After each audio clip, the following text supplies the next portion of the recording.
Boom, we're live. Welcome to day 2 of Schoolscape Schoolscape Edtech. Edtech virtual event for 2022. We're super excited to be here. Your hosts, Ashley and Pete. And today we have a jam-packed schedule, so we have to cut down on our funny upfront jokes. But yes. Well, let me just say the following. We often blunder our words like Ashley did as we started. So we're going to do the blunder award.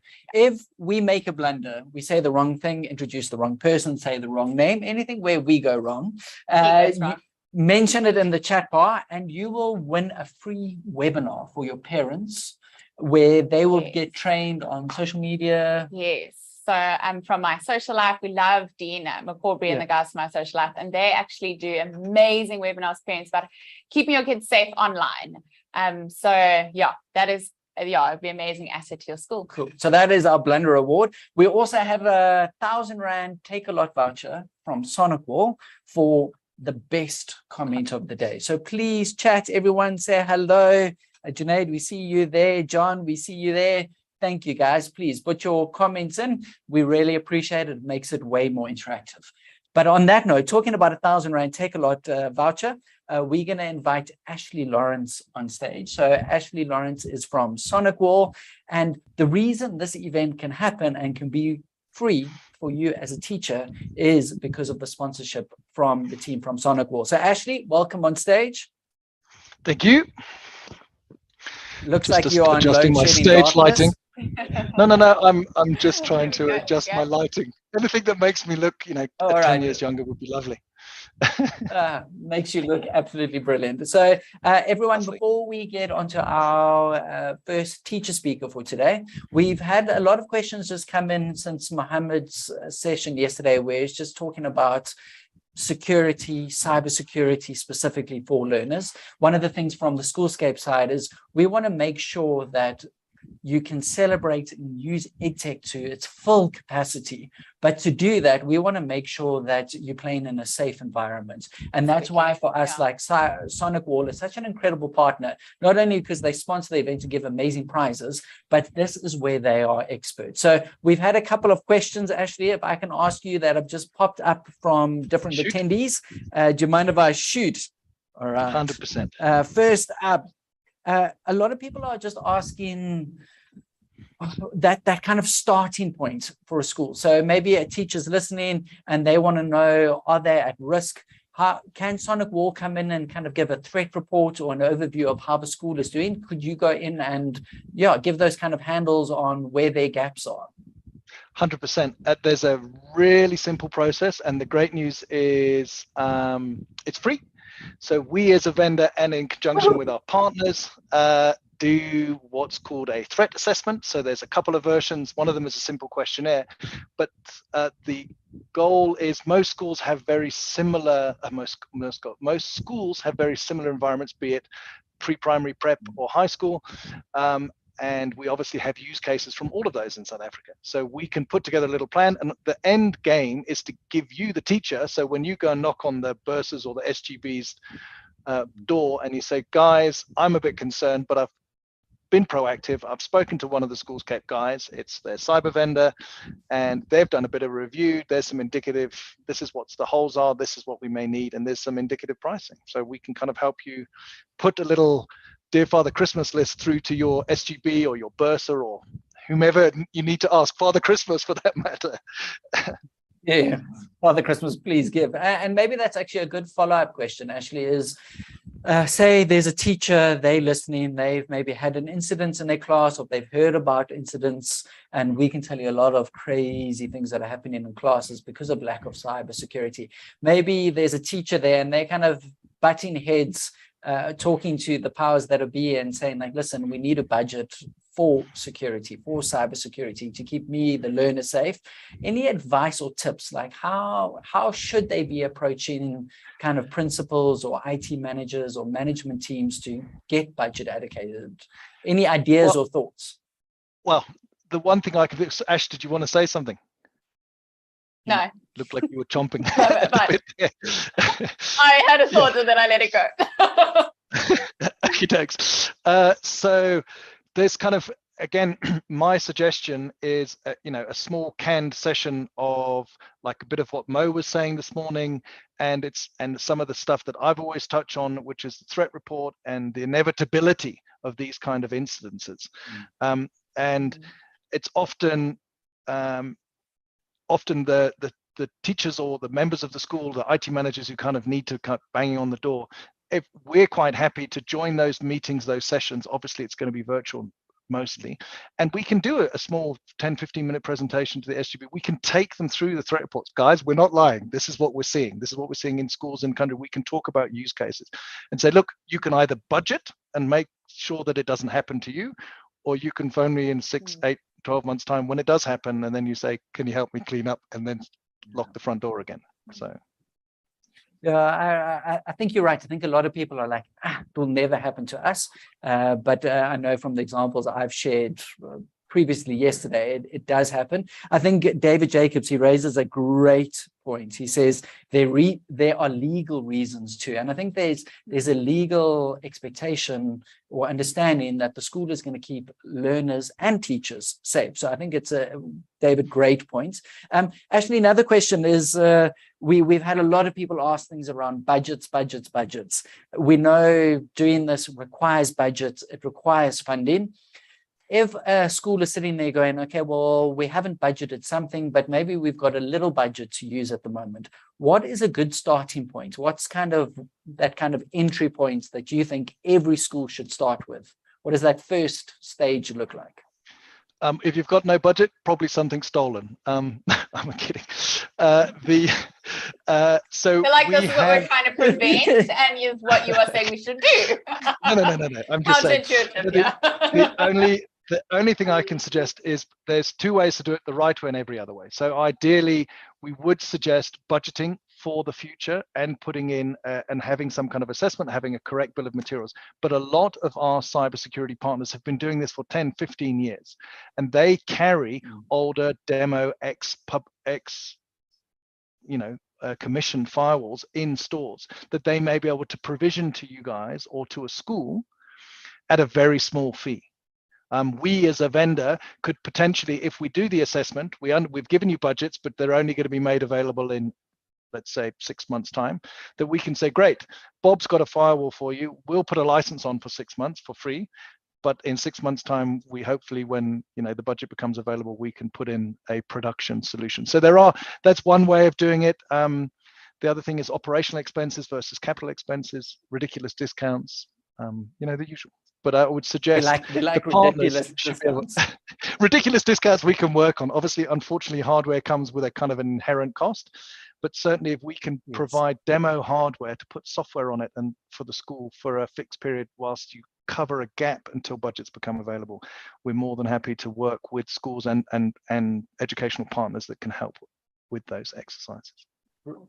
Brilliant. I think actually we've got space for one last question.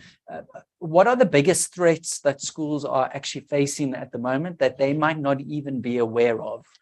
Is it dodgy content being shown on the school grounds that shouldn't be? Is it kids hacking the Wi-Fi? What are the actual challenges that the schools are facing that teachers might not be aware of? Well, it's a very long answer to that, but the short version of that, most breaches or incidents that happen in any institution, education is no stranger. The threat actors have been inside the network between 9 and 18 months prior to the event. So they're already in. Wow. That's really scary. Okay. And the biggest attack vehicle is email. So putting a gateway firewall may not always be the best, well, it's certainly the best thing to start with, but your Office 365 or your Google G Suite mail that you have, or whichever, that needs to be looked at. And again, we have solutions around that. But checking your mail, activating some of that stuff that you already have, authentication. So Google has Authenticator. I've got Authenticator on my phone. So when you log into your email, make sure that you've got dual factor authentication. It's free. It's included in most of your phones. And that will prevent account takeover, which is what the baddies want to do, because they want to get into someone's email. We've had incidents where they intercept invoices, they change the banking details, they send it, then the school pays the wrong account. It's very complicated. So Authenticator is something free that you can I think use. that, yeah, so 2FA. I think that's brilliant. Schools, just the teachers out there, make sure your email is authenticated and watch what you are downloading, because often I know that's also another entrance point. All right, Ashley, once again, a massive thank you. There is a poll that we have got running. So what we, from our side, we always want to be able to show kind of solutions and then be able to easily connect you with people that can give you the advice or the product or solution. So throughout today, we'll run a couple of polls and it allows us to share your contact details with someone to send you more info. So if you would like Ashley and his team to do a threat report for your school, please ping on that poll. And just to make it a bit more exciting, if you enter any poll today, even if you say no thanks, you've entered the poll, we will give you R1,000 Take a Lot voucher. You will possibly win R1,000 Take a Yes, Lot I was voucher. gonna yeah, sorry. We You are will going win. to give every single Yeah. one. You will win. Let me, I think, That concludes blunder number one. I'm just interested to see if anyone picked Era, Jenna, well done. You were I think the first there, well done on that blunder. I'm sure I'll do many more. Ashley, Ashley, are you up to giving everyone here R1,000 gift voucher? no. What about Schoolscape caps? We've got lots of Schoolscape caps. There we go. But All yeah, right. no, sorry. Okay. Everyone, that is Ashley Lawrence. Once again, Ashley, thank you for Sonic Wall. Thank you for what you do in education. And thank you for keeping our learners safe and our educators safe. And thank you also for giving away really cool prizes and making this free to everyone. So thank you so much. Amazing. Yeah. It's a pleasure. Thank you, guys. Chat to you a bit later. Ciao. Yes. All right, we are now on to our next speaker and our first authentic real teacher speaker. And this teacher was teaching for 14 years. He still works part-time for his school, but he's actually also now an international speaker. He goes around helping schools just really use technology in their schools properly. He is coming to us straight from the UK. So we have Mr. P on stage with us. And it is a privilege and a pleasure to have you with us. And I'm quite excited for your session. I know there's going to be points even for me that I'm going to be like taking home. So Lee, welcome on stage. Thank you very much. Right, brilliant. Yeah, there we are. Thank you very much.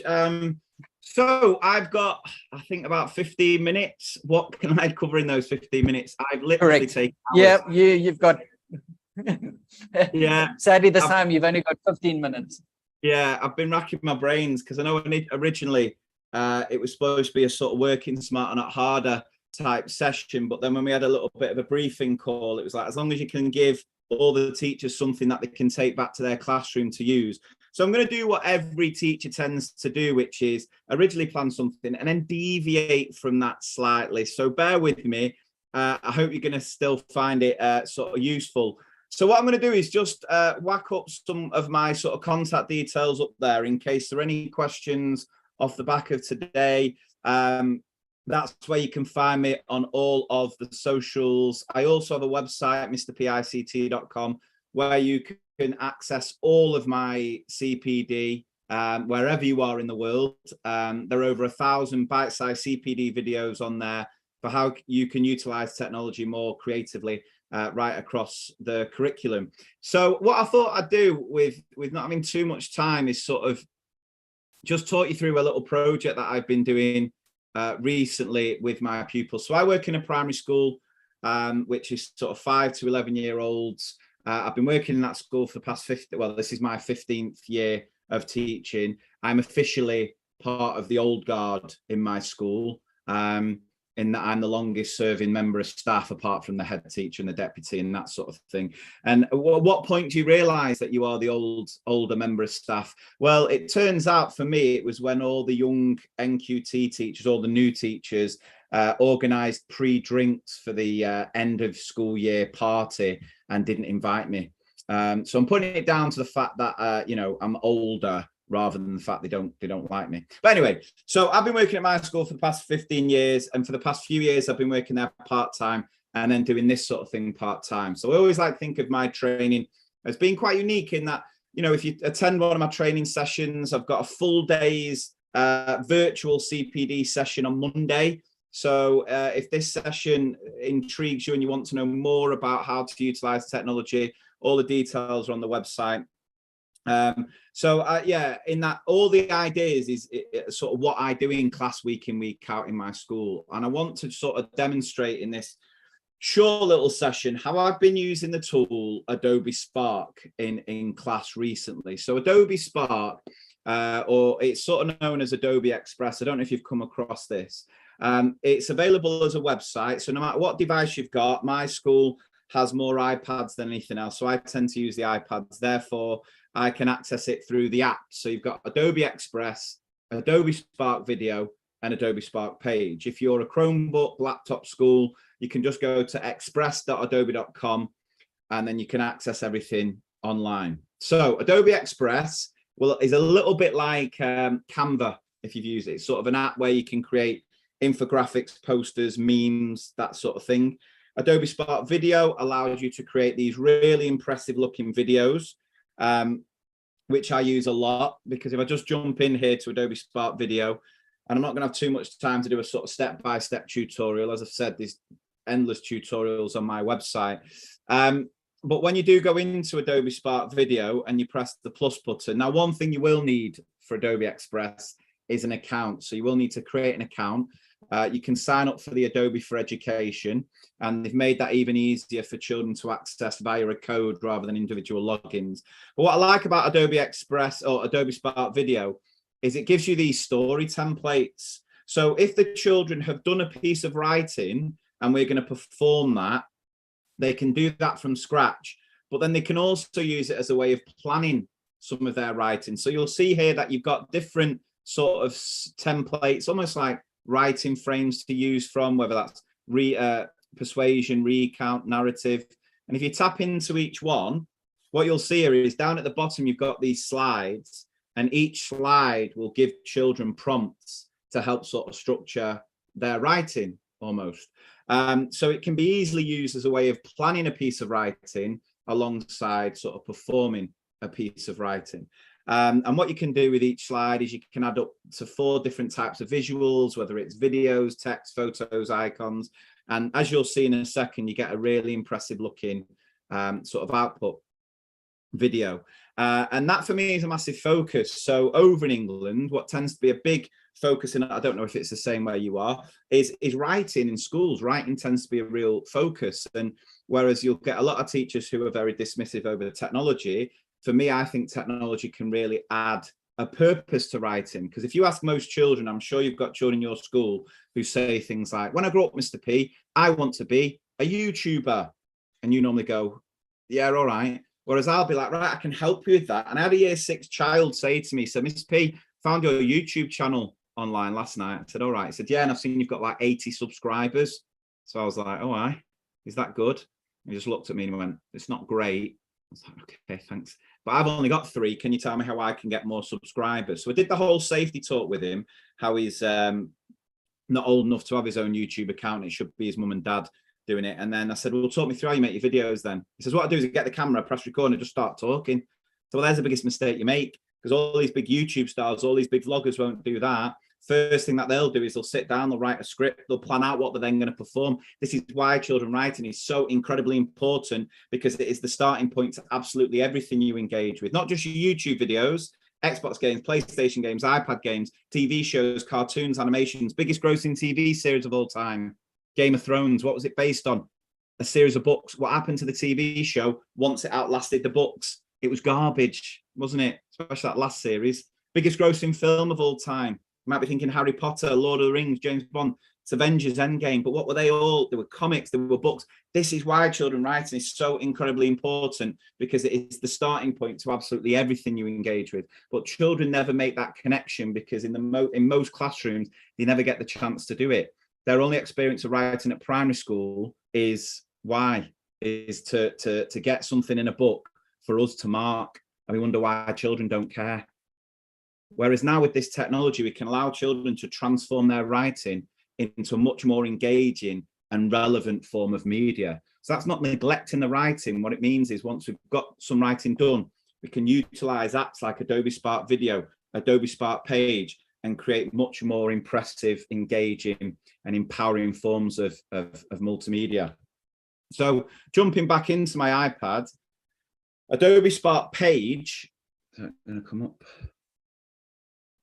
There we go. Adobe Spark Page allows you to create your own simple sort of web pages. Now, the first time we used this tool was I was using this maths app that you can't get it anymore, but it was a maths app called Motion Math Pizza. And it was a great sort of maths game where the children could practice their, math skills in a real world environment. And they had to run their own pizzerias. And we were writing persuasive texts at the time in class. So I linked it in and got the children to write a persuasive advert for their pizzerias, but then just took it one step further and said, well, let's now take our writing and transform it into an impressive looking web page. So this is one of their examples. Fantastic. You want to pizza me? And as you sort of scroll down, you see we get this really impressive scrolling layout, which I'm sure you'll have seen on plenty of other websites. And these are just screenshots where they've then added in their writing. And you can see here at the bottom, you've got all these different options as far as designing that web page. And I'm sure you've been to a website that looks very similar in design. In fact, I'll show you one. Let's just quickly look at the Apple website. Look at that. You've now got children creating web pages of a similar quality to one of the biggest technology companies in the world. And that scrolling feature lends itself lovely to all sorts of writing, whether you're writing the journey of a river in geography, if you're doing some sort of timeline activity in history, you can document all significant events in that really impressive looking web page. But I decided to go one step further and contact all our local takeaways, sandwich shops and restaurants. So look, we're doing this writing project in class. Would you be interested in hiring my class to write and build your website for your business? Now, believe it or not, a couple of them came back and said no. So if you're ever in the Urmston area of Manchester in England and you come across a place called the Italian Job, don't go there because they don't support local education. Do a belting calzone though. Anyway, little sandwich shop around the corner from us said, yeah, we'll let them do it. I said, look, it's win-win. Do a decent job. You've got a website for nothing. If you don't like it, you don't have to use it. Just do me a favor. Just email my class saying you've been that impressed with the work you've seen through our social media, because I know we were talking about social media just before. And for me, in 2022, we don't have a choice about using the internet. The choice we make is how well we do it. And yes, we've got to be safe and we've got to make children aware of the potential negatives. But for me, we should be always showing the positive side of social media as well. And actually how, if you use it in a positive way, it can create opportunities, open doors. So as a school, we are constantly sharing all the amazing learning with the world to, again, add a purpose to children's learning. So they're not just writing for me. If you think about why children are doing work in class, majority of the time, who's going to see it? You. They're doing it for an audience of one, which means you're banking everything on the fact that children like you, which is a risk I don't want to take. Whereas by sharing and publishing children's work with the world, there's an online global audience for them to write for. So just email my class saying you've been that impressed with the work you've seen through our social media that you want to hire them to write and build your website. And when the children see that message, my God, did it matter? The work they were producing was absolutely phenomenal. And if you go to the delinagshead.co.uk, you will see that this is the website that has been written and designed by the pupils in my class. The deli sent through all these pictures and a load of vouchers as a thank you. And about 6 months after it, they sent me a message saying, you won't believe how many other local businesses keep asking us where we've got our website from. And they keep having to say, oh, some 9-year-olds down the road. And you can see here that there's a little YouTube advert at the bottom. And that's where the children have been able to perform some of their writing using that Adobe Spark video alongside green screen. Hungry, starved. Do you need a nutritious lunch to see you through the day? Why not try the deli, Urmston's popular sandwich shop? Open. You get the idea. So we finished that just before Easter that year, and then over the Easter holidays, I'm sat in the local Nando's restaurant. I don't know if you have Nando's where you are, but it's like a really popular sort of chicken takeaway restaurant type place. And any restaurant that you go to, any Nando's restaurant, so you'll see this on the wall, this story of the legend of the Barceless cockerel. Let me just see if I can find. There we go. You'll see this story on the wall about how they got the symbol for the Nando's restaurant. So I'm tucking into my chicken and I spot that and I'm like, oh, we're going to do traditional tales next. Tell you what, I'll do it about this one because I know the children love Nando's, and I know they love Nando's because I see them in there all the flipping time. So children, have you ever thought about how they got the symbol for the Nando's restaurant? It's actually based on this 14th century Portuguese legend of the Barceless cockerel. Anyway, got a couple of different versions of this story. Can anyone think, well, I've got different versions of the same story? Read them through, pulled out the main plot points, language features, and so on. And the children had a bash at writing their own version of it, of the story. But we didn't leave it like that. Not where we can bring it to life through apps like Adobe Spark Video and perform our life. Have you ever been eating a succulent Nando's chicken and thought, where did the symbol of the cockerel come from? Well, let me tell you. We then share their writing with Nando's on Twitter and Facebook. And I got this email off a guy called Rob Patz, who's the actual CEO of Nando's in the UK. And we know he must be the real deal because he didn't send this email. Michaela did on behalf of Rob. So that's when you know you've made it. Saying that I'd love to send them a little something as a thank you for this impressive work. Can you let me know how many children you've got in the class? I was like, yeah, sure. 7,523 children. I know, can you believe that? Anyway, the children came into class the next week to be greeted by these chicken checks, where they all got to go to Nando's and enjoy a free meal, just based on the fact that we'd shared some of their writing online. And so that, again, just sort of demonstrates a couple of points I've tried to make here, in that, you know, if we give children a real audience for their writing, if we allow children to take their writing off the paper and create these impressive multimedia end of unit outcomes, it improves the quality of the writing, but it also demonstrates to children that if they make positive choices online, positive things will happen. Now, the last thing I'll share with you, and this is the most recent project, my wife, so my wife's best friend's daughter got leukemia when she was 8, and she had to go through chemotherapy and spent a lot of time at Manchester Royal Children's Hospital. And fortunately, she made a full recovery. However, when she was there, she noticed there was a lot of things for the children, but there was no one really looking after the parents. And there were so many parents who had to move and live near the hospital, because in Manchester, that's the only sort of children's hospital in the whole northwest of England. So you end up with families having to, you know, leave work and parents having to move. And so she started a charity called Emmy's Kitchen, where each week a group of volunteers, including my wife, will cook a home-cooked meal and take it around the wards for the parents. Obviously, with COVID and everything, they've not been able to do the home-cooked side of things, but what they do is they partner with local takeaways. And so every Friday, they'll go to a local chippy, get fish and chips, 150 portions, and take it round for all the parents. So my wife goes to a meeting for the charity, comes back and she's like, oh, they're after a website. And I've said, you put a website for, you'll do the website for them. And I'm sort of, because, you know, not got enough on my plate. So I thought, well, I could do the website, or I could put my minions to, put my class, ask my class to do it, ask my class, my children. And so that's what we've done over the past sort of last half term, in that the children have written and then created websites for Emmy's Kitchen. And this is actually now the website for the charity. We sent all of the children's examples along, and then the charity picked their favorite one.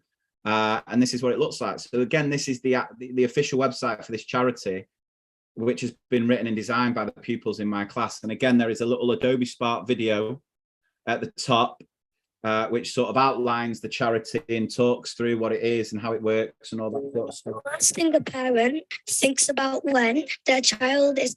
So you can access that by just going to emmyskitchen.com. And there's obviously buttons there if you do want to donate and help that charity there. So have I done that? Is that 15 minutes? Have I gone over? I apologize if I go over. You want to see me if I do a full day's training. I even struggle to get everything in that. So I hope you found that useful, guys. All of the information, everything. Amazing. Is all on my website, mrpict.com. Sorry. Unbelievable. Usually there's quite a lot of banter in and about our office while our speaker's speaking. We're prepping for the next one. No one has said a word for the last 15 minutes. Everyone has just been listening. Yeah. If only my class were amazing. like that. Awesome. If only my children were Yeah. like that. You mean your minions? Your minions. Your minions. Yeah, You're working for us. But Lee, absolutely phenomenal. Some good news. Nando's is originally a South African company. So it's one of the greatest things South Africa has given to the rest of the world is Nando's. You would have thought it would have been from Portugal or South America, but it's from us. Yeah. But what Learn something new every yeah. day. Yeah, but what a fantastic, I've just been reading the comments as you've been talking, and the schools are just, and I think you've hit it on the head, something that people can take away and use. That's Adobe Spark, but I think more than that, you've actually inspired them just to try something and do something. That whole idea of taking writing and making it available to the world is spot on. So we're going to put our challenge out for our schools, to all the teachers watching. Let's see what your minions can do. Yeah. Maybe don't call them minions. This isn't recorded, and this isn't going to end up back at my school. No, I'm only joking. No, thank you very much, and thank you everyone for watching. And don't hesitate to get in touch if you'd like even more. You know, who knows? Love to travel over and lead some training over there at some point. That would be amazing. Absolutely awesome. Lee, if people want to reach out or follow you, what do they look for? What do they search for? I'll put that slide back up. Where are we? Here, yes. So my website, mrpict.com, and then on Facebook, Instagram, Twitter, you'll find me just ICT Mr. P. Yeah. I also do a podcast as well with my brother, where we just share funny stories from the classroom. So not so much, you're not going to really learn anything, but it might put a smile on your face. Yeah. You're not. I'm going to listen to that one. Yeah. All right. Brilliant. Thank you so much, Mr. P. Time for our next speaker. All right. Thanks. Have a good day. Bye. Bye. Awesome. So moving along from Mr. P, we are going to jump into our next session that focuses on some coding and robotics in schools.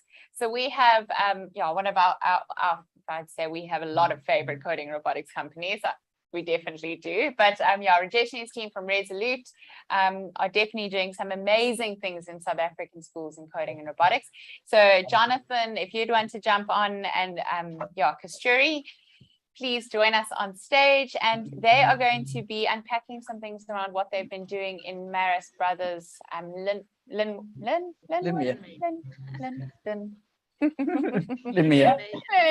I've now lost the right word for that one.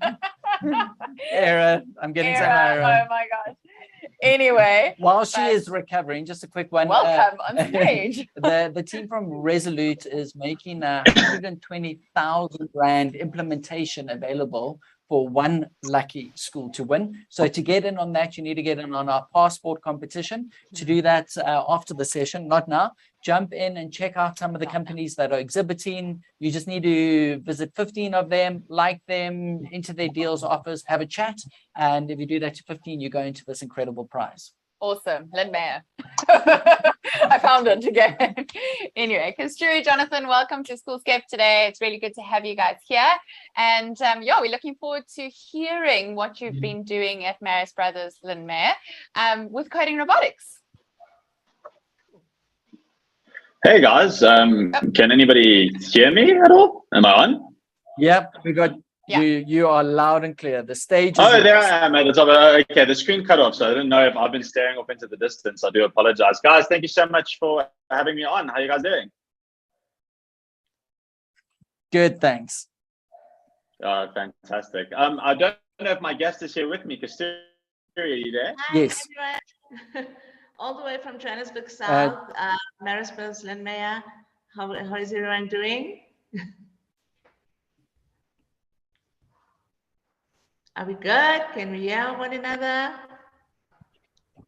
I can hear you, Kasturie. Hopefully there's not too much of a delay. I think we're all putting up with a little bit of load shedding, and then we're all held ransom, I think, to internet infrastructure. So as long as you and I can hear each other, I think everybody else will fill in. So I think I'm going to set the scene, Kasturie, and then ask you a couple of questions about robotics and coding. I find that I was lucky enough this year to attend both physical events with Schoolscape. And to me, one of the best things to kind of listen in on when you've done what I do and you sit behind the exhibitors table or in front, as we encourage to, you get used to the same reel of saying the same thing over and over again. You can actually get lost in, have I said this? Have I said that before? I hope I'm really being current and being present. And the best thing I started to do was listen to the conversations in between my teachers and in between the educators and how they were conversing about coding and robotics, like in this case, in the space. So we decided to go and find one of our absolute favorite teachers, and being a EdTech startup in South Africa, one of our first teachers who's been along with the journey and watched Resolute as we've grown. But what's more important is how she's taken what we do and integrated into her own passion for the space. And always you get the teachers who kind of take exactly what we do as we do it, and they run with it. And then the ones that are so involved, they end up teaching us more than we teach them and saying, you know, how can I use this and that and partner in this? And really the creatives, that would be the ideal students in these situations, but happen to be teaching it. So without further ado, Kasturie, I'd love for you to introduce yourself a little bit and tell us about your robotics and coding at Marist Brothers, Linmeyer, Ashley. Okay, so I am Kasturie Surujpal. I head the IT for the school, Marist Brothers, Linmeyer, in the quiet Johannesburg South. I've been teaching the coding and robotics for 4 years now. Started off very frustrated, not knowing which way to go. Hence my contacting Resolute Robotics, and from there it just flowed. With my background, it was easy to actually just integrate and implement. I've actually, I think, pulled Jonathan's curriculum apart and put it together again, and just started creating my own in-house curriculum. I still use a lot of Resolute Robotics curriculum, but for the bigger grades. But like for the smaller kiddies, we've just decided to use in-house project-based learning. We're running it as an extracurricular at the moment, but we are busy integrating it into curriculum from 2024.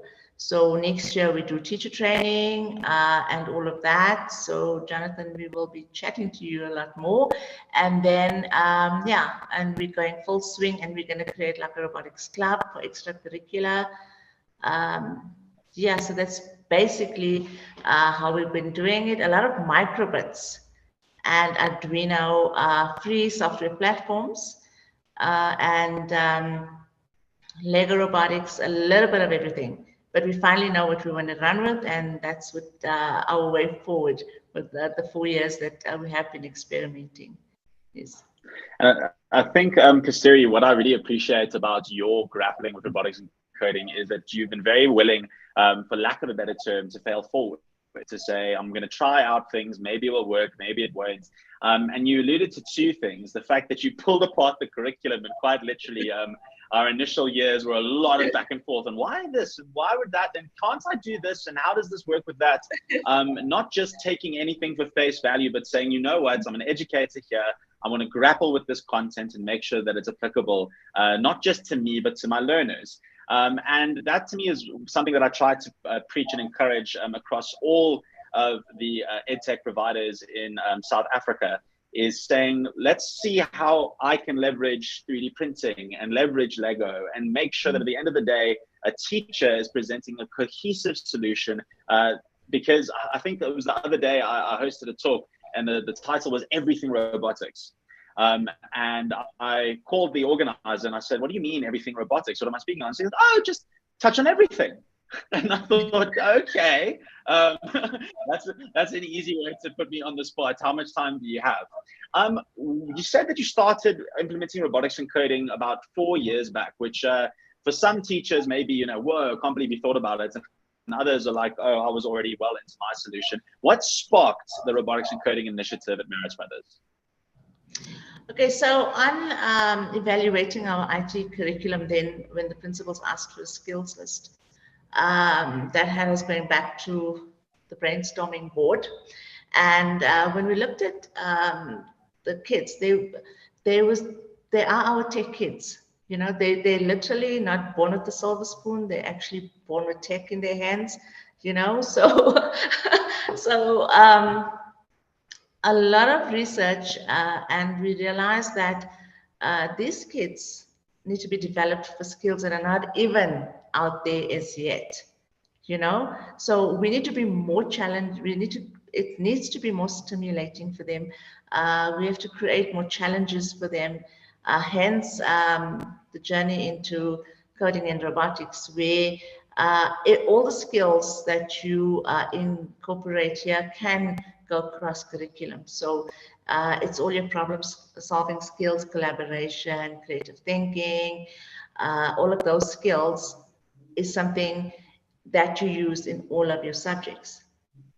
And hence we've called ours the STEAM room. So we've tried to incorporate most of those subjects into it. But if you look at it, an example is a child cannot debug a system if they don't understand how to decipher what the problem is. So it goes back to your languages and back to your comprehension and, you know, things like that. So that is how, yes, that's how far back we actually went in to find our path. Yeah, so that is how it started.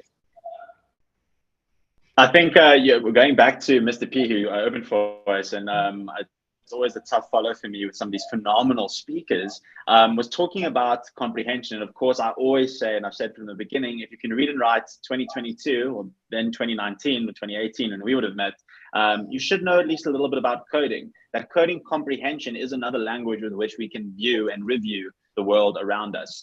Kasturie, if you could turn back the clock and think about how you viewed the problem of robotics and coding then, and then rewind and fast forward to 4 years later of having pursued it.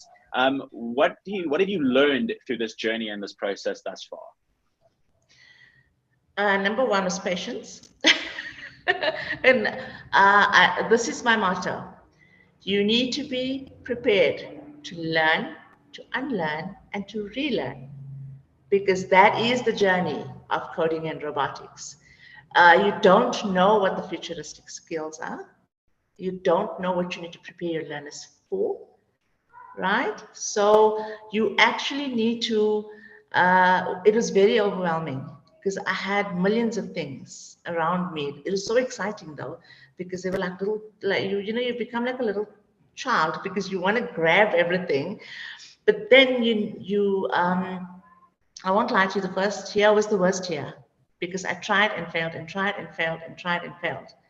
And eventually I changed my whole strategy and simplified. Look according to the learning or the age groups of kids. I really took it right back down to psychology.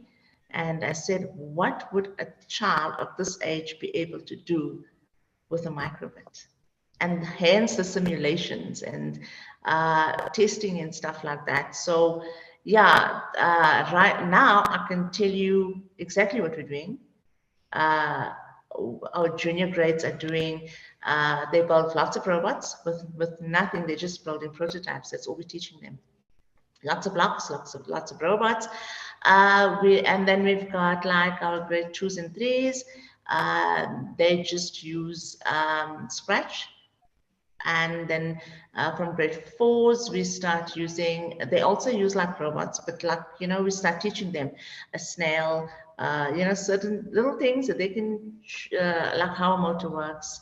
Those are basic skills we teach them then. And as we progress, we get more into microbits, simulations, Tinkercad. That is like your grade 4s and 5s. Grade 6s up, we use your kits and the Arduinos. Together with 3D printing, and yeah, you'll find that your simulations helps them to understand, because then they're going to be blowing up your boards, blowing up your LEDs, blowing up all of those little robots that if you're doing electronic robots, it just depends what you're choosing. If they're doing artificial intelligence, like your beautiful hand sanitizing units, things like that, then you can only start that actually from a grade 7 level, like realistically. So yeah, so like I say, when I started, I knew nothing. And now, 4 years later, I can read you the whole Riot Act on what you must do, what you must not do, and what a grade 6 child will blow up in your class. So yeah, safety as well. So yes, that's basically, yeah, that's it in a nutshell. So I think, Kasturie, what you've done, which is inspiring, and I'm sure so many other teachers are inspired by the fact that you just started. You just put a foot forward and be willing to have some wobblies, have some days where you think, how does this light up? How does it work? Where do I go? What do I do for my... At the end of the day, we educators and edtech providers are all coming from the same place, is trying to figure out what's most beneficial to the learning of our students. And it comes with some growing pains and some teething getting into it. And I think your willingness to learn, unlearn, and relearn has been quite a popular motto that I'm sure a lot of people will take with them today. I also think patience comes up quite often, not just for your students, but for yourself. And my dad always used to say, your patience really starts when you think it's run out. It's when you say, actually, you know what, even though I'm about to lose it, deep breath, I'm going to try and see where this can go from here. I want to touch on something really briefly, and it's actually, if you visit our exhibitor booth, you'll see that one of our new releases going into 2023 is our virtual simulators. Tinkercad, as you know, Kasturie, is a wonderful simulator for circuitry using the Arduino.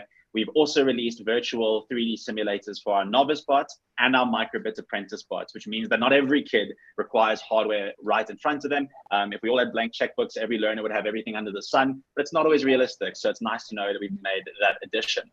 My next question for you, do you feel that there are any unique strengths or weaknesses in the fact that you offer coding and robotics as an extramural? Definitely. I believe every student should have an opportunity to test and grow these skills. We can't do it in the short time period you get in an extracurricular time, because all the kids are already tired. And to get them to start doing something fun, you have to be extremely creative. And it needs to be short and powerful. So implementing it into curriculum is the best, actually the best idea ever, because you're giving every child an opportunity to grow a skill. Not everybody is going to be your robotics and coding fundi, but the strong ones will continue growing the interest and become those that create those future artificial intelligence projects and the fifth industrial revolution, when they would have the skills that is required. Yes, so it is important, I believe so, yes. Thanks, Kasturie. I wanted to ask you, what is your vision now after these 4 years of really trying to figure it out, going into next year? What is your vision for robotics and coding in 2023? 2023. Okay, I'm going to be very blunt here, right? So schools are going to start scrambling because people need to start doing stuff. I believe the department has already got like 1,000 teachers out there that they've trained as master teachers, which they're going to then send out to train teachers with these skills. The private schools already have a lot of projects that they're well ahead of everything. So because everybody's been sleeping on this and waiting for a decision and not being proactive enough, you're going to get a whole influx of teacher training happening next year. And then you can't just implement it. It's a whole new subject. So that is what I foresee. Next year is going to be teacher training and people trying to grapple what they should be doing. And yeah, and going forward, you're going to have to strategically look at how you're going to, which phases are you going to start implementing it in? Because you can't just implement it in a whole school. It's a new skill. So yes, it's going to be interesting next year. Brilliant. Kasturie, Jonathan, sorry to interrupt in from the side, but we're going to have to bring your session to a close.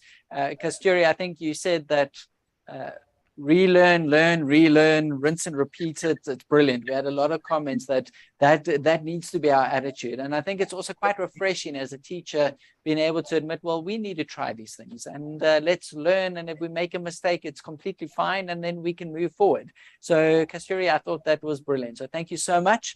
Jono, closing comments from your side before we move on to our next speaker? If you've been listening, just to our teachers listening, if you've just heard something that Kasturie said and you thought, maybe Resolute and the team from Resolute Education can help, we do have a poll, so please enter that poll and just say yes. It allows us then to connect you with Jonathan.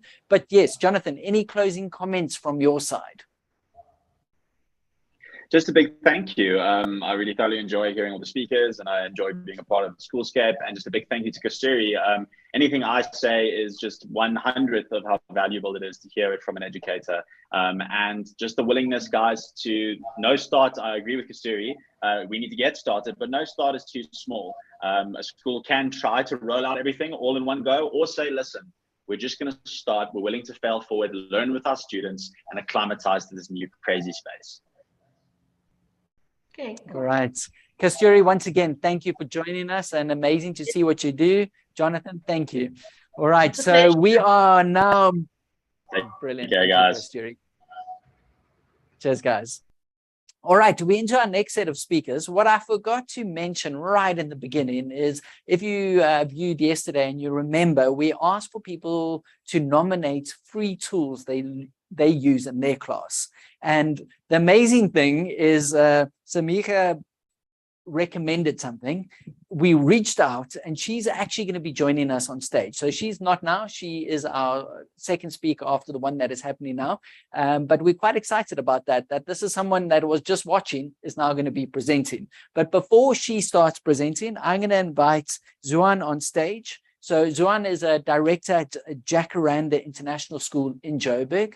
He is going to be sharing a little bit, and then afterwards with him is going to be Renel Click from the team at SCADCO and Microsoft is also going to be sharing as part of his presentation. So Zuan, welcome on stage. I know you had to make a last-minute entry because your colleague was down and sick, so I'm glad you could step in. I know you've also been at Comic-Con today, where a lot of our teachers have also been, so really appreciate you being on stage with us. Well, thank you very much, Pete, for having us.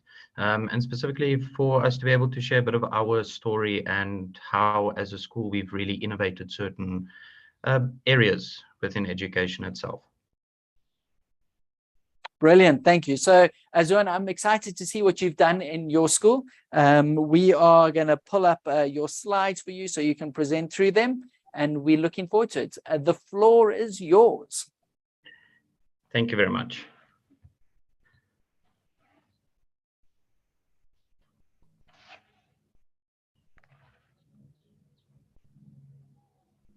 All right, sorry, they're just pulling up your slides. There we go. All right, Zuan, over to you. Brilliant. Well, again, thank you very much, and a warm welcome to everybody watching in. If we could possibly move on to the next slide. I think it's important just to pretty much start at the beginning. And Jacaranda International has always had a mindset of ongoing development and a unique and future-orientated outlook at educational transformation and how it will ultimately determine the success of our school in ensuring progressive and continuous adaptations required to educate within a 21st century learning environment. Since our inception, we have strived to answer what we consider to be the continuous challenges facing the educational industry and its performance. And some of these consideration points, first off, are how do we ensure engaged learning?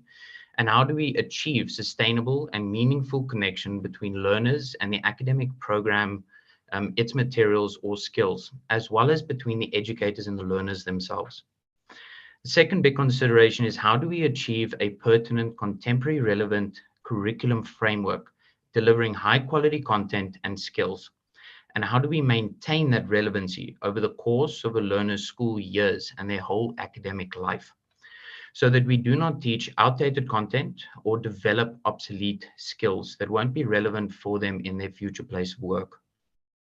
And the last consideration that we continuously have a look at is how can we avoid the pitfalls of becoming another statistic in the landscape of schools who had limited success with an alternative curriculum reform approach. We therefore have researched, tested, and developed various methodologies and frameworks where principles, implications, and information provided by generationalism are aligned with best practices in education, pedagogies, and the rapidly changing educational and technological industries. To this degree, we have established a partner network for applications, systems, platforms, and which will allow us to achieve our well-established vision and objectives. If we could go to the next slide, please. Thank you. So at the core, digital transformation frameworks are essential for today's educational institutions because it provides a strategy to help survive disruption by adapting to current technologies. And disruption in this context refers to the rise of external developments that risk changing the way that industries work and generally process. It is important to note, however, that as a private school, we are both an academic institution as well as a business. And a sound digital transformation framework is vital in ensuring that both spheres are catered for and integrated with one another. After in-depth research, we have come to the understanding that Microsoft's education transformation framework provides the foundation, guidelines, and scope that encompasses all facets of the private education provider with a single focus on promoting and driving high-quality 21st century learning.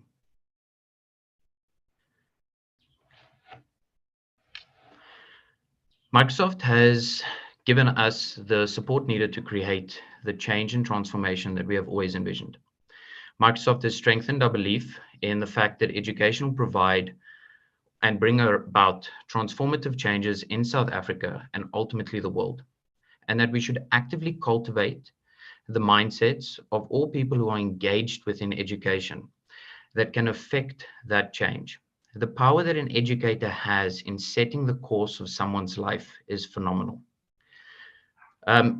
There are 12 key principles for the future of education that has resonated with us, as these have coincided with key lessons that we have learned since our inception back in 1996. And these core principles are that, firstly, that early literacy and numeracy are vital foundations for broad and balanced learning. Secondly, is that curriculum coherence and the alignment of curriculum content and standards, teaching practices, learning resources, and assessments remains fundamental to high equity and high attainment for all learners. Also, curriculum and its assessments and all other associated requirements should be manageable by educators. So we have to keep into consideration the load and pressure that are placed upon our educators. Then effective learning should be built on a variety, using well-balanced and a well-managed mix of adaptable approaches and modes. In the fourth place, excellence in teaching and elevated attainment must be supported by well-designed and carefully chosen technology that can support teaching and its attainment. We fundamentally believe in a statement where technology provides the backbone for successful 21st century learning, and that your teaching methodologies and pedagogies don't need to be changed to allow for technology to be brought into the institution, but rather that the technology needs to be adapted to enable and promote your teaching methodologies and pedagogies. Together with that, well-trained and well-supported teachers are central to high-quality pedagogy, high student attainment, and the well-being of learners. Fifthly, evidence and cognitive science should inform all teacher practices. In the sixth place, access to high-quality teaching and learning materials is essential for high-quality, manageable education at all ages. Another critical principle for us is that dependable assessment is vital for social justice, learning support, and equitable progression. Clear standards are important for equity, accessibility, and progression for all learners. Therefore, equity and high attainment should and could be achieved hand in hand. And finally, that first and second language skills are essential for all students, including English as the language of international communication. If we could go to the next slide, please. Thank you. To achieve the principles underlying not only our vision for education and best practices at Jacaranda International, but also the objectives of our school as well-managed business and administrators, we have strategically chosen our partners. Microsoft, SCADCO, and Pearson's each play a very specific yet integrated and interdependent role in the execution of our curriculum as well as our educational transformation framework. Since 2016, problem-based learning, or PBL, with a very strong focus on STEM education, has been the primary vehicle through which we deliver our curriculum. And each of our partners support this primary teaching practice on a daily basis within our classrooms.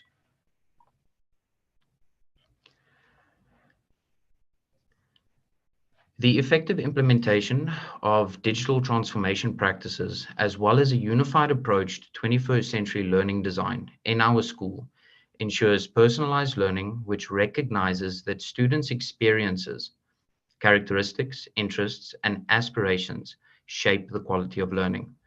This sits at the center of our approach and ensures that we execute teaching and learning strategies that develop the competencies and confidence of every learner by actively engaging and pushing their knowledge boundaries.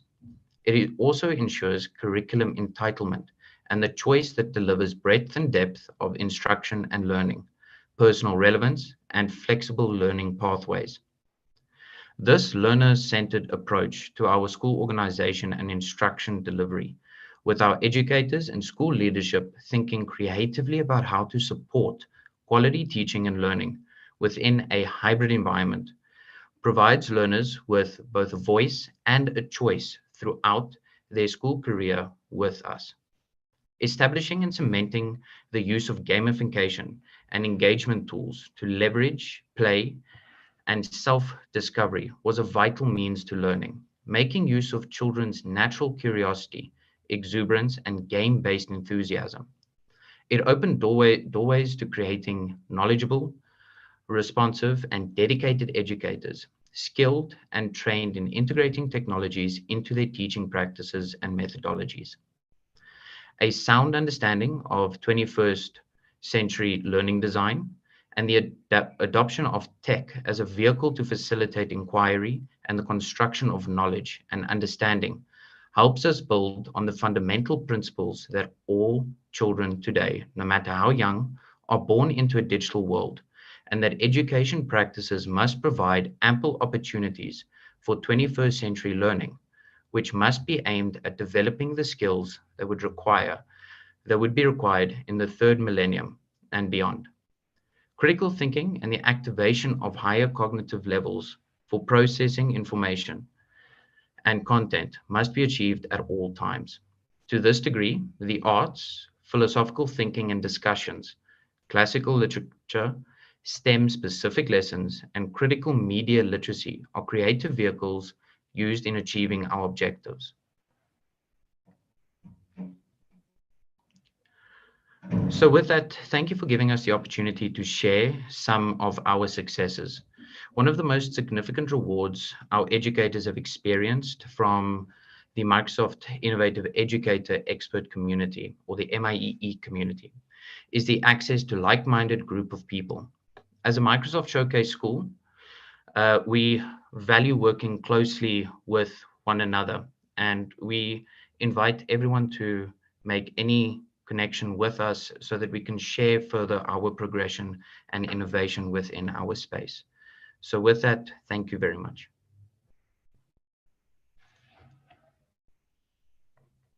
Zuan, thank you so much. It's great just to get an oversight and see the different products and solutions involved. And I know we've actually got Ronel from Microsoft waiting on in the background. So Ronel, if you're there, please jump on stage. Zuan, yeah, it was just getting great. It's always nice just seeing how schools bring it together. And you just showed the 3 different partners with Microsoft, with SCADCO, and with Pearson, and how you kind of bring it together. So some very, very big points.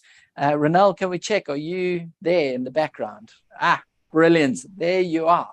Ronel, I know you had a couple of things that you wanted to share as one of the partners of how you help the school. So I'm going to hand across to you. And thanks again, Zuan. Thank you very much. Hi, Zuan. As Zuan was indicating, at Microsoft, I'm the account executive for K-12 or basic education. Microsoft works very closely with the partners SCADCO. They're global training partner as well. And what I wanted to share with you this afternoon is really just about that partnership. And what I wanted to share today was really about reimagining education. We've gone through a pandemic where an industry such as education was really severely impacted, and the way we needed to transition and impact or transition and pivot during that phase was quite fast, right? We had to leap forward quite significantly. Now, our CEO, Satya Nadella, says that in the first 2 months of the COVID pandemic, we actually saw 2 years of digital transformation. That's just to show the narrative in terms of that change. And we can't continue to do things the way we used to do it, right?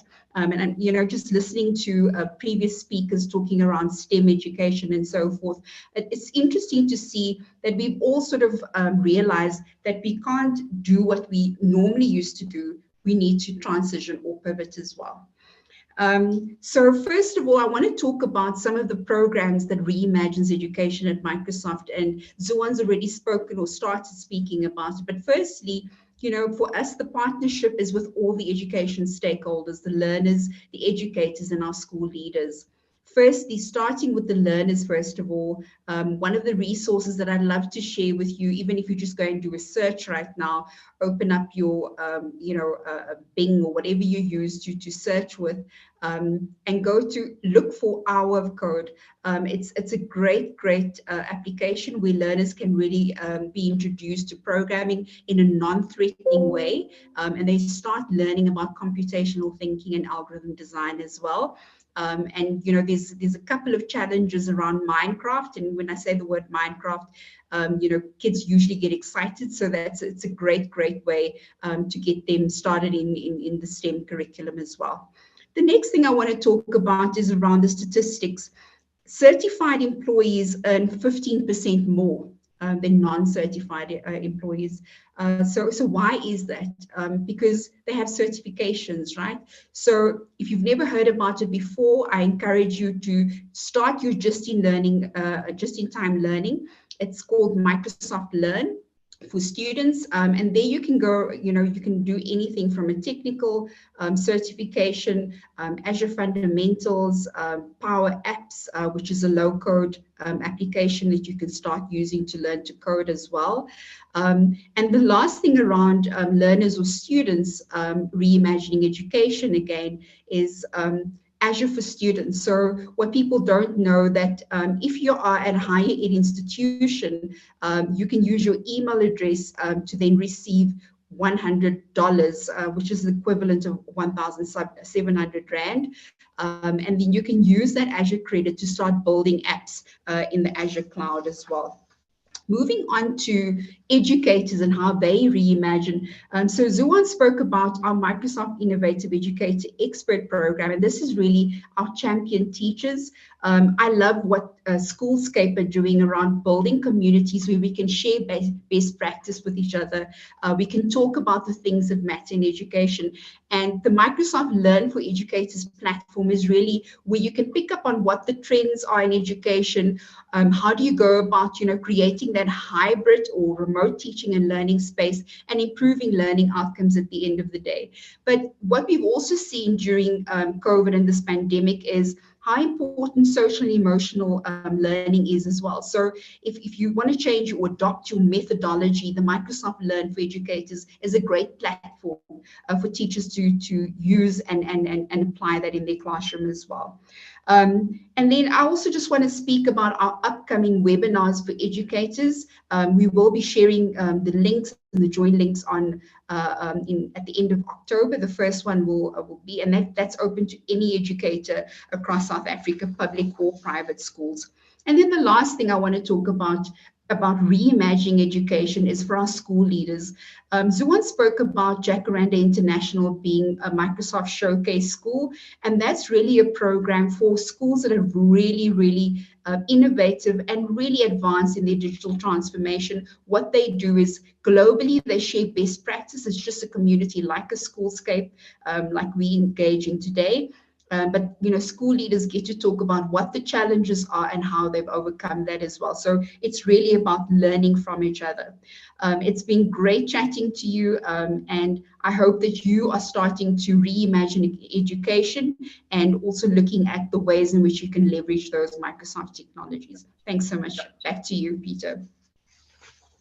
Ronelle, thank you so much. I think something that hit home while you were speaking is educators are not alone. I think there's a huge amount of support from organizations like yourself, from Microsoft, that want to back our educators and support them and have tools and resources available. So it's great that you mentioned those things. Also, that there are things like Hours of Code. I know my kid loves it, and I see a whole pile of kind of comments on that, and that you've got webinars and other support, and that you actually go in and really support the schools. So it was just great seeing the partnership between schools and the kind of the supply side. So Ronelle, I think a big thank you from our side. We do have a poll for those watching. If you would like to hear a little bit more about what Microsoft has to offer, them and the team of SCADCO will get in contact with you and just share a bit more about how they could help your school. So if something Zuan said really stood out and you thought, oh, I want that, please reach out on that poll. And also just a big thank you to Zuan and what you're doing in education as well, and what you've done in your school is incredible. So thank you so much to both of you. Ronelle, any last comments before we jump to our next speaker? Yeah, I think just one takeaway for me for this afternoon is, what are you going to do in your classroom to reimagine education? Yeah, brilliant. I love that. All right. Zuan, thank you again. Ronelle, thank you. And I think that's been our heart with this, is we, from Schoolscape side, we want to show you educators making a difference and thinking differently so that you can try something. So our challenge for you is to try one thing new tomorrow. Just grab something and go for it. On that note, trying something new is our next speaker. So yesterday we put out that we have a gap in the schedule at late notice, and what do you have to share? And I'm really excited that our next speaker, Samika Joseph, and she's actually from the UCT online school. She put up her hand and recommended something, and we reached out to her last night, and she said yes, she would love to share. So Samika, I don't think you thought that last night you would be preparing a presentation for Schoolscape, so thank you so much, and it's brilliant to have you on stage. Welcome. You are muted. Sorry, let's get your muted, unmuted. There we go. There we go. I think you're there. Are you there? Yeah, we got you. Absolutely fantastic. So I see we've got quite a few people in the chat bar that have been looking forward to your session. So what do you, I think I'm not even going to try and introduce it because I'm going to butcher it badly. But I know it's exciting. I had a strict plan for this, Pete. So I want to press play. Go for it. All right, I'm going to drop off stage. You pull up your slide. I'll stay on audio just to make sure everything is showing correctly on your side. And can everyone see? Is my screen shared? Yes, we've got your screen. Okay, I want to start with this because I need to get ready.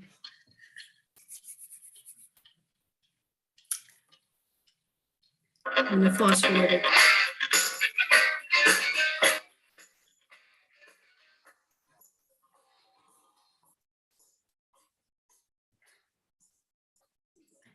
Okay, So that's enough. Hi, everyone. My name is Samicha, and the purpose of starting with that very, very short clip of Eye of the Tiger was just to pump myself up. As you said, I'm doing this like spark of the moment. Yeah, and just to tap into my teacher energy before the presentation starts. But I hope you got pumped up as well and a little excited. So I am a senior phase life orientation teacher from UCT Online High School, also known as Valencia Institute. And I'm both excited and very, very nervous to be presenting today. But it's just in my nature to never back down from something. And I always just say, yes, yes, yes, I'm going to do it. I love sharing ideas though, and that's something that my team, the Life Orientation Senior Phase Department at UCT Online High School, is brilliant at doing. So I'm here also to just represent them and share some ideas with everyone here, because I've gotten so many brilliant ideas. I just thought I'd share my little one as well. I'm not sure who said the quote that I'm about to read, but it's one that I resonate with so much. My goal in the classroom was always to make sure they were having so much fun that they didn't realize they were learning. And in brick and mortar, I needed to find creative ways to do this, especially to encourage learners to engage more in my subject, which is life orientation.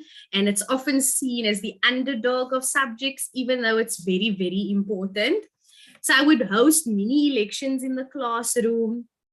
And we'd role play a lot, and the learners would become really invested, all while learning about life orientation topics. I'm a newbie in the EdTech space, so this year I've had to think extra hard on how to incorporate these fun learning experiences into my online classroom.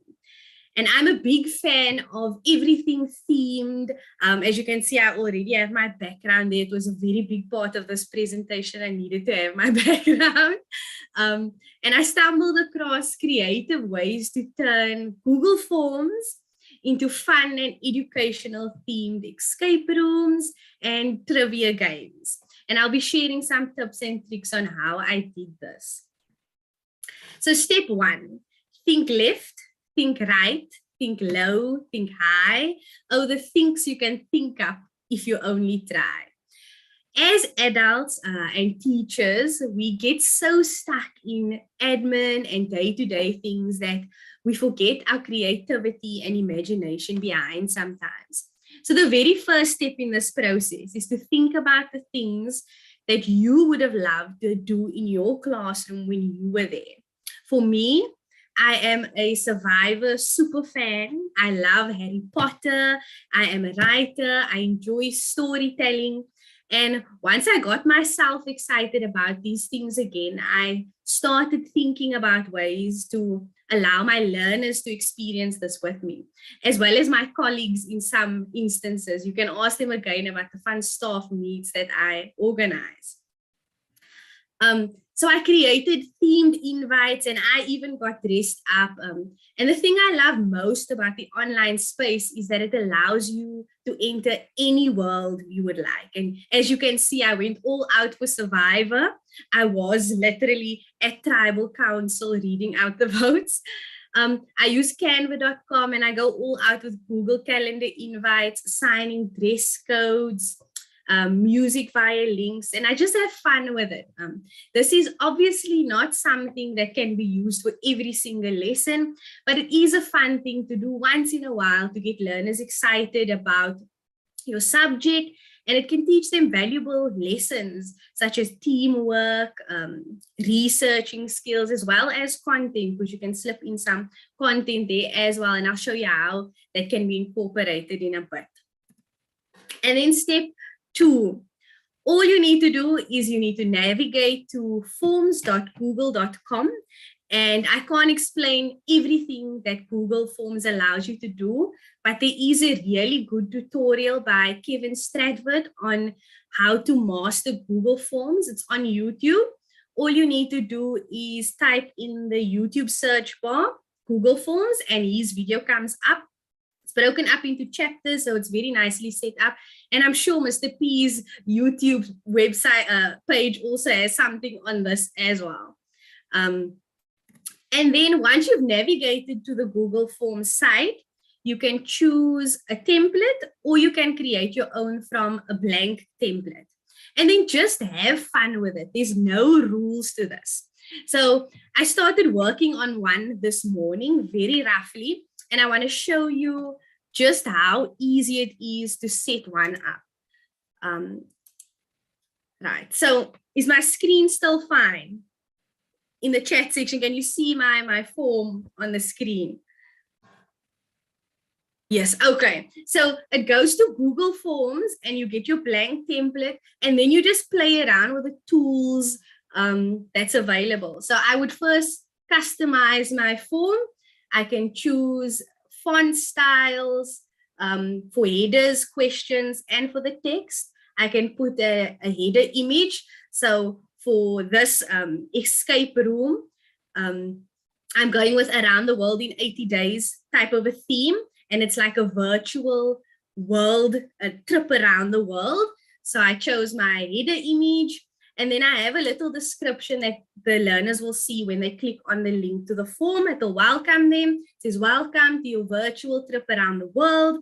You will be broken up into breakout rooms. So I'd organize how I will break them up before I start the session.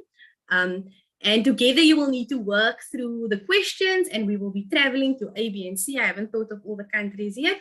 And we'll be learning about these countries. So put on your explorer hats and get ready. I added a little image again, keep with a theme. And I chose to ask for their name and also which grade they'll be in or which grade they are in. And I'll get all of these responses in the feedback section of that Google Forms allows you to see. So I'll be able to see who was there, who took part in it, etc. And then a really important part of turning Google Forms into an escape room type of a thing. For those of you who do know what an escape room is, so you need to solve and answer different questions. And I see Esther Joe, thank you for reminding me about the emojis. The emojis is very important. Just to rewind quickly. The emojis is very important because I feel like it's a fun way and learners, it's a language on its own. And for those of you who don't know how to add emojis to everything, you simply right click and there is now an emoji thing and you'll enter emoji land where you can find an emoji for anything and everything. Just don't use the eggplant one and the peach one. It's a language on its own.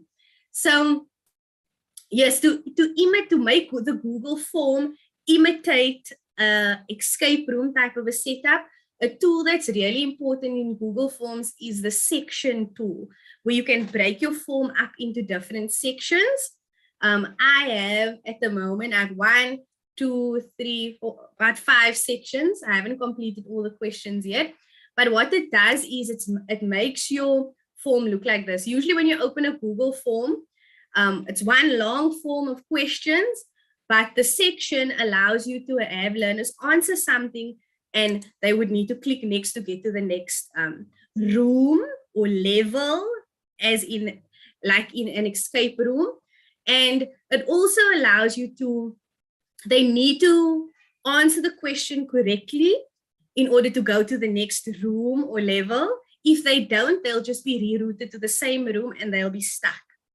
So you can add a video. My first question for the Around the World in 80 Days escape room one is I added a little video, the intro to the movie, and the kids will then need to watch this video, and apologies, and I asked them a question like the numbers on the clock in the video are written in, and I just made these options up: English numerals, Roman numerals, Greek letters. And if they choose the correct answer, they go to the next question.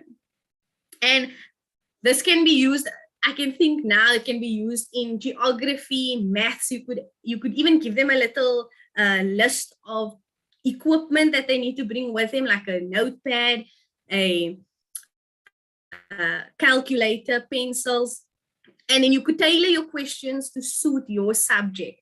So once they get the question right, They move on to the next question. I ask them, so first stop, Turkey. But you need to catch a flight there and you need to pay in Turkey's currency. So now I'm prompting them to go and research what currency is used in Turkey. What is Turkey's currency? And then they have options. If they get it wrong, if I click next, you'll notice that it takes them back to the beginning, but they can just click through it to get back to the same room that they were at. But they won't be able to progress until they get the answer right. So you can tailor this in any way you like. You can add videos, images, and just have fun with it. So yeah, that is my presentation, my newbie trick that I'm so excited. Hopefully you guys find it useful and a fun thing to use in your classrooms. Samira, that was brilliant. It was just so lekker, just seeing the comments come in on the right going, awesome, you're so creative, awesome, awesome, very cool. Just amazing, just seeing the creativity. And also on top of that, that you're willing to come on short notice. And actually, I can see why you're a good teacher. You explained it to me that I understand and I'm inspired by it, and such a simple idea and a creative way of doing it. So well done. Thank you for joining us. Any closing remarks that you have for the teachers listening? I know in the beginning you said you never back down from a challenge. I just love that. Do you have any other kind of closing thoughts for the teachers out there? So closing thoughts, I think just remember through all the hustle and bustle of teaching is very stressful. Have fun with it as well. I think every teacher, that when you become a teacher, you come into teaching not as a job, but it's a passion. And we all have that heart of a teacher, and we care about the kids a lot. And sometimes we lose that passion because it gets drowned out by everything else going on. So coming up with things like this to do in your classroom really just brings back the fun. What we really want to do is educate our kids, have fun with them, and have them love learning. And thank you people for this whole setup, because I've got so many tools in my bag now just to create those moments in my classroom again. Ah, what a pleasure to have you on stage with us. So thank you so much. Sadly, we're going to have to drop you off now and bring on the next speaker, but thank you. And I just love it that we're building collaboration with people that we're watching that are now sharing. So we hope also in the discussion topics and in the chat, you'll meet with other people or share what you're doing, because I think there's so many amazing things we can learn from other teachers. So thank you so much. All right. Next up, we have Lunda. If someone hadn't picked, let me get my words back. We have from Curo, there we go. It was taking me a while to get that school. We have the professional development manager, Kerry. So she's going to be joining us. And I think this is such a great session to end off on. Kerry Lee's going to be kind of sharing how she used the teacher platform to get resources and share teaching plans, etc. And she's joined on stage by someone who's been on our stage before. Last time she was on our stage, she was actually, I think if I remember correctly, at a school, Jenna, but now she is living in London and she is working for Snaplify and the guys from the teacher platform. So I'm really excited, ladies, to have you on stage. Kerry Lee, always great to have another teacher with us. So I'm excited to see what you have to share. Welcome. Hi, thank you so much. I must just apologize. As a real inner class teacher, I have lost my voice slightly after doing parent meetings yesterday. But luckily, it's almost end of term, so I'm going to do my best, and I'm going to have less frogs in my throat. So. It sounds like a designer voice. I think it's absolutely fantastic. I wish. I remember back in the day we had that Cell C ad with that deep voice. It's good. You sound fantastic. Thank you. Thank you, and thanks, Pete, for the introduction. Just to clarify, though, because there was a little blunder alert there again as well. Kerry is a teacher at Curo, which is fantastic. We are very excited to have her with us today. As you mentioned, Pete, I am representing Snaplify, a part of the teacher team. And I'm the new head of professional development there at Teacher, which is very exciting for us. And Kerry and I are going to be chatting a little bit about teacher resources today, which we're excited to share with everyone. And I just want to reflect on today's sessions quickly. It's just been so inspirational to see everything that has come out from Lee's session right at the beginning. Just an incredible afternoon of amazing things that we as teachers can do in our classroom. And as you mentioned earlier, Pete, I was a teacher for many years, and I know how busy teachers are. So I think that this is really where teacher resources can come in. We feel a lot of pressure to innovate in every area in our classroom. And maybe we should be focusing on one or two areas and, reaching out for a bit of help elsewhere. So Kerry, I'm so excited to chat to you about teacher resources and the experience you've had. Do you want to maybe tell us a little bit about yourself and how you found out about Teacher? Sure. Okay. So I'm a grade 3 teacher and also a grade head. So responsible for English and robotics and Afrikaans and life skills, as well as robotics. And as you said, the list can go on and on and on. So how I found Teacher was really trying to find resources that I didn't have to create myself, and also that I didn't have to reinvent and use super old worksheets that we've used for years and years and years with the grade 3s that are coming up. I mean, they want new things, they want exciting things, so they want to be excited. So I started looking around, and a friend of mine actually pointed me out towards Teacher, and I was blown away by the amount of resources that you can find there. So for me, it was fantastic. I didn't have to go stand in my storeroom and look through all my files for 15 years ago or dig through. It was on topic and relevant and current. I mean, it doesn't help doing a maths worksheet about money where a movie ticket costs £5. It just doesn't make sense. So that's how I found Teacher.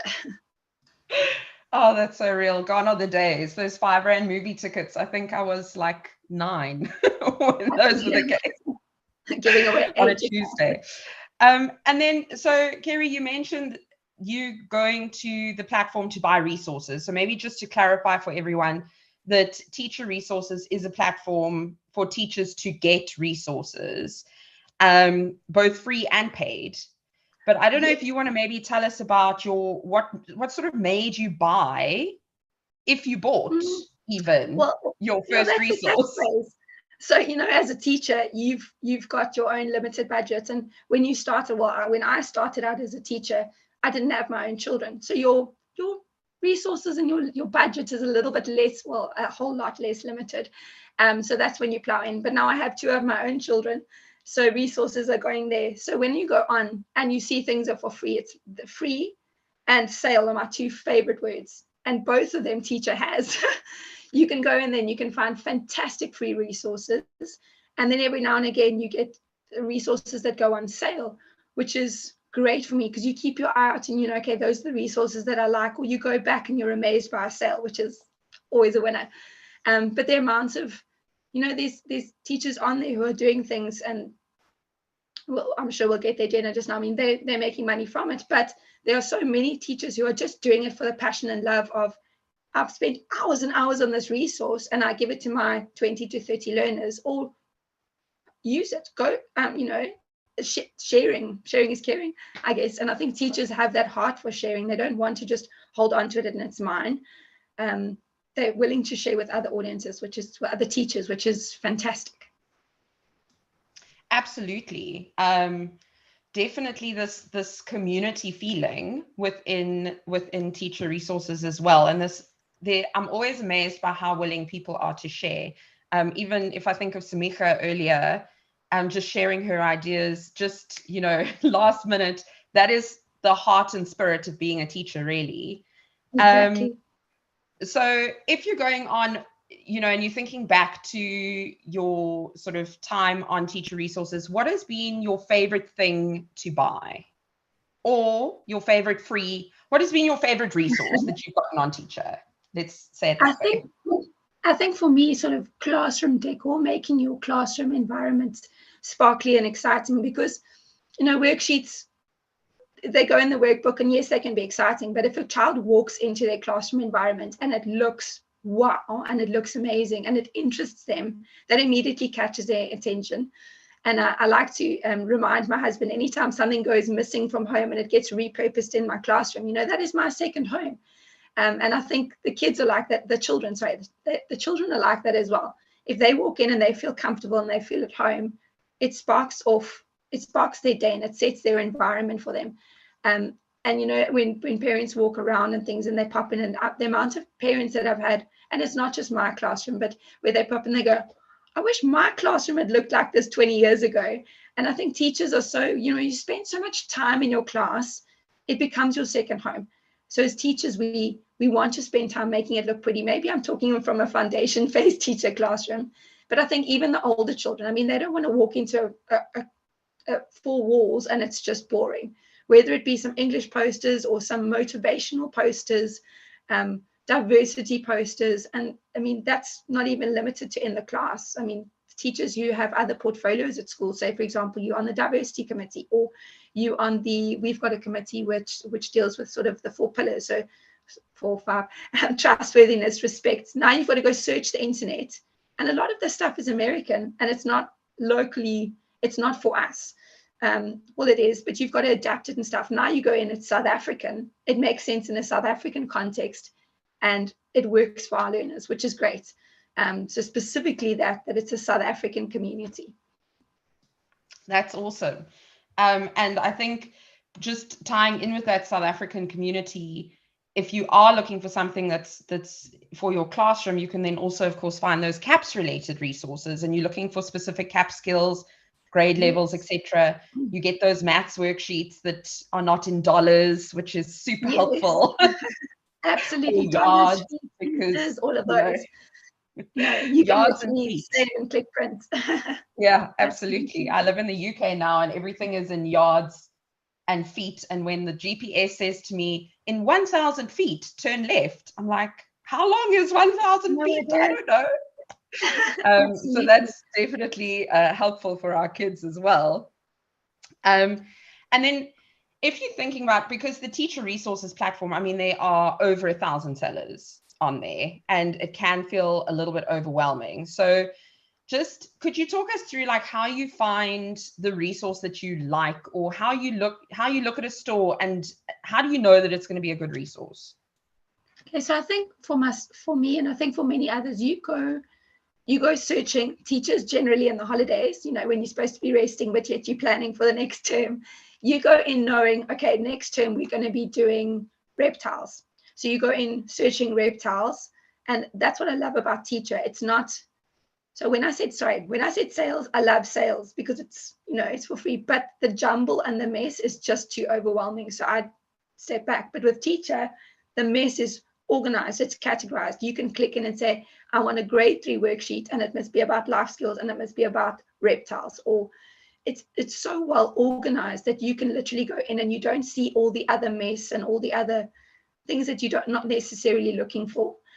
So it's tagged really well and organized. And then, sure, I'm losing my track. So yeah, it's going in and going into the categories is very helpful. But once you find a worksheet or a resource, it's not always just worksheets, but a resource, and I know, okay, this is the store, I can remember to go back to that store and look through the other resources, because as teachers, you know what type of personality you as a teacher have. Do I enjoy more pictures? What do my children respond to, and my learners respond to as well? And then go through that store and look through their other resources. And I think as teachers, you become quite set on like-minded ideas. I mean, we theme our classrooms and our worksheets look similar. And so for me to go into one store and know that this person does it well, and also the fact that those worksheets have been quality checked and verified is amazing. I know that I'm not going to download a worksheet and 5 questions in know that there's a random question that doesn't make any sense, or it's not relevant, or, you know, the age-old thing of teachers printing out a crossword and you hope that your children don't find a funny word in there. You know, you don't always have, you always check your things, but you don't have hours and hours to go and quality check everything. So teacher does that for you, which is amazing. You're not sifting through a lot of stuff. Yeah, and I think that that's really something that's so relatable for teachers as well. You go onto these random websites, you don't know what the quality is going to be like. You don't want to really fork over the money before you've seen something. At least, you know, there are different levels of checking at Teacher. So some resources are sort of checked, and then everything gets sort of skim checked before it's uploaded. But recently we've introduced something called a verified resource as well. And so you might see that verified resource little logo on something. And that means that somebody in the teacher team has actually really downloaded everything, checked it thoroughly. A curriculum specialist has looked at it, and they are basically saying, we verify that this is good quality work. So that's a fantastic thing to look out for, is those verified resources. And then also just to mention the collections from, I know that Debbie is sharing in the chats as well, and Nicole is here as well from the teacher team, but there are collections, so resources can be organized, and you can just go, grade 5, term 3, let's have a look, what do I need? And all of those ancient Egypt resources. You tell that I was a grade 5 teacher. And then just also to say, just for everyone who's here, Samicha, I'm talking to you individually, but also everyone. There's another side to this. So obviously, as a teacher, you're looking for those resources that are going to help you save time, perhaps to free up time so that you can innovate in other ways.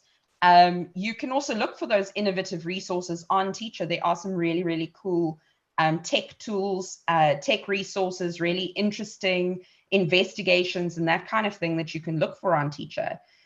But there's also the flip side, which is that you can register to be a seller. And so if you are in the space in your career where you've been teaching for a while and you sort of have the hang of things and you've been making these resources that are really cool, you could then, of course, also register and either share those resources for free or do a bit of a mix and do some, Samicha, that's it. Glad to hear it. You can sign up as a seller and you can actually make a little bit of money on the side, because we all know that teachers are paid excellently. But of course, we could always supplement that income a little bit on the side. I don't know, Kerry, if there's anything else that you have that you'd like to just share about the teacher platform before we end off and hand back to Pete. I think going with the collections as well, so it's really going with the collections as well, is the support from Teacher, that once you are linked in and you signed up, that you get these emails, notifications that go out that'll say, look, we've got this term for assessment plan. So I mean, even you don't even have to go look on Teacher. They even tell you, look, we've got this amazing collection. Click on this link. There it goes. I think it's really something special that Teachers started. And I think going with the collaboration, once you find that seller, it's almost like finding a teacher bestie. You've got your teacher stores, that's your besties. It really does save a lot of time and energy, that you say, that you can actually plow that time back into teaching that learning, not sitting for hours creating that worksheet or that resource that you really want. It's there, go use it. It's ready for you. Save up some time, put your feet up for 5 minutes, hit download, and then you don't have to, you can enjoy your warm cup of coffee instead of the cold one. I love that. It's forever iced coffee in the teacher world. Thanks so much, Kerry, for joining us, and thanks, Pete. Thanks, Jenna. Yeah, ladies, thank you so much. Kerry Lee, always a pleasure having you on stage with us, just and uncovering a new tool for teachers out there. I think if you have not checked out Teacher, please go check it out. I think game-changing in the amount of hours it can share. And I loved it. There was a comment, John Eagers had some classic comments today, and his one was, thank you to the teachers who put up free resources for us cheap teachers. So the good news is there's definitely some free resources. So Kerry Lee, thank you for uncovering this for us, and to Jenna and the team at Teacher and Snaplify, thanks for making it available. Such a clever tool, so helpful, and a way just to build engagement. So thank you so much. Thank you, and thanks for having us. All right, absolute pleasure. And Kerry Lee, your voice lasted the whole way, so you are safe. One more day and then it's holiday, then it can rest. Thanks, Pete.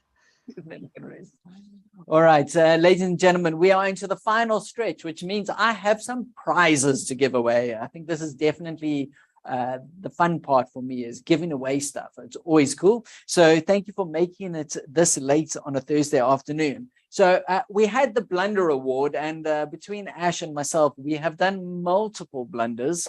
And the one that I just had to laugh at, because it was a comment on someone else who had picked it up, and it was actually, oh, there we go. It was John Eager going, someone had said it's prize time, and John Eager was just, I agree. So John from Good Hope, you have just won yourself a free parent webinar by My Social Life. So they will run a whole webinar for your parents, just to equip the parents with how to deal with topics around social media and other things like this. So that is for you. We will reach out to you with those details. So well done for that. Then yesterday, right at the end of the day, we did a presentation that was on a topic. It was our last topic for the day, and it was something and something, and it was a publisher. If you are in the chat bar, and if you can remember what that last presentation was about, you're going to win yourself a whole pile of resources. Can anyone remember the last presentation, what it was about? Who got it first? Shireen Leher from Anzac Primary. Well done. That was quick. So you mentioned the guys from Cambridge, and they're giving away a book hamper to you, Compromising Digital Classroom Resources, Connect Coding and Robotics grade 1 to 3, and Coding Sandpits levels 1 to 8. So congratulations on that. You've just won that. Well done for being the first there. That was some speedy fingers. I saw everyone else pumping in afterwards. So well done on winning that. Cool. I think we have two last prizes to give away, but just a reminder, jump onto the exhibitors, go check out the exhibitors. And if you check out 15, and there's plenty in there, so go look for things, and we've really looked at pulling together some amazing companies doing amazing things to support you in your role as a teacher. So please jump on, check them. If you go into 15 of the exhibitor booths, say hello to the team and enter their deals and offers, you can win that 120,000 Rand prize from Resolute Education on an implementation of coding and robotics. We've also got a take-a-lot prize for grad, 1,000 Rand from Sonic Wall. So all of that if you jump in and visit those exhibitors. But talking about Sonic Wall, we've got the best comment for the day for 1,000 Rand take-a-lot voucher from Sonic Wall. So Sonic Wall, once again, thank you for your incredible sponsorship. But actually, before I do that, we've got one last smaller prize to give away, which is pretty cool. It's an Acer gift pack. So I don't have a clue what is in the Acer gift pack. All I know is that it is a gift pack. So in the chat bar, if you can write what you think is in it, the most creative thought of what is in the gift pack is going to win that gift pack. So if you would like to just think what you think is in there, maybe you think there's chocolate, sweets, I don't know, an Acer laptop device. I'm going to look for the best comments and you're going to win. But while you guys are writing something there from the Acer side, I'm going to just share my favorite post today. And that person is going to win 1,000 Rand take-a-lot voucher from the team at Sonic Wall. And I was really looking at something that summed up the event, summed up the thoughts. And Jeanette, I can't pronounce this one properly, Muta, she shared the following. She said, I love learning from other teachers. I'm really excited for your session, Samika. And to me, that just summed up this event. It's just this opportunity to learn from other teachers. So Jeanette, you are the proud winner of 1,000 Rand take-a-lot voucher for you to spend on whatever you want. That is for you, and that is kindly sponsored by Sonic Wall. So congratulations on that. All right, let's look at some of these comments for the Acer gift pack. Let's see what we've got. We've got a tablet. All right, I'm stumped. Megan said, Dragon farting rainbows. I'm sorry, I just can't read any more than that. I've got a lot of other ones: laptop clothing, flash drives. Rob, Nando's, I like maybe a laptop bag, headset, mouse pad, but then Megan comes up with dragon farting rainbows. Well done. So Megan, you're going to definitely take that. I've never seen something so creative in my life. So Megan, Jeppy, dragon farting rainbows. I've never thought in my life I would actually say dragon farting rainbows. I think my kids will love this if they see this. Let's hope this is not recorded, but you've just walked around with the Acer gift pack. So congratulations. That is brilliant. So ladies and gentlemen, that brings us to the end. All of the sessions are recorded. So if there's anything you want to jump in because you couldn't watch because of load shedding, please do. Also, a massive thank you to our speakers today, just being willing to share and come on and share what they do within their school. And we always end our events by just saying thank you. So for the teachers, the ICT management teams, the EdTech implementers, the heads, the deputies, the academic heads, thank you for educating our beautiful our nation. Just to think the amount of leaders that you have in your class that one day are going to transform this nation and many others is amazing. And we often think you don't get enough thank you. So from our side, just a massive thank you for what you do for education. We value what we do. You deserve an amazing holiday next week. I hope you can get off and just chill and relax, or the week thereafter. But just from our side, thank you for what you do. We really appreciate it. And then thank you for taking time out to join. All the sessions will be available if you want to share with your friends. We're going to make them easily available in about a week's time. So if there's something that stood out that you want to share with your colleagues, and then we will keep you updated for future webinars and physical and virtual conferences. So from our side, that is us signing off, and we hope that tomorrow you in the classroom will try something new. Go for it, learn, relearn. I've forgotten the phrase, another blunder. There we go. But you know what I mean. So from our side, thank you so much.